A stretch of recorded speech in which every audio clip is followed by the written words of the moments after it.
You are not weak. You're distracted, and there's no time for that.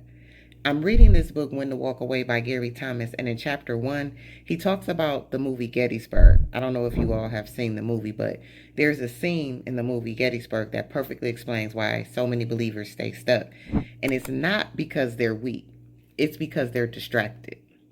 General Lee confronts General J.E.B. Stuart for abandoning the army without sending intel.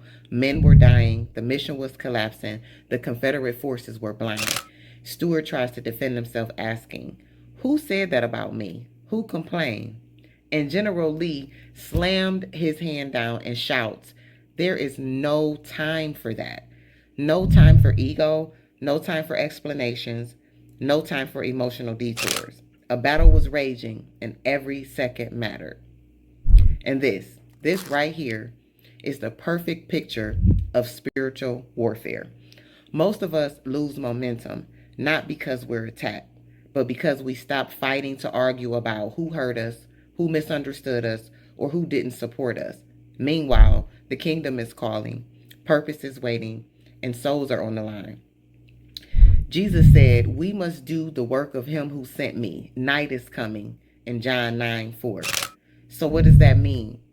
That means that you don't have time to waste for petty battles when you've been called to eternal work. And let's be honest, some people are not attacks. They're distractions. They keep you explaining, defending, clarifying, apologizing, and none of it produces fruit. You're not disobedient because you sinned. You're disobedient because you stopped moving. Jesus didn't waste time where there was no fruit, and neither should you. We have to move with a sense of kingdom urgency. When God calls you to build, the enemy will always send somebody to argue.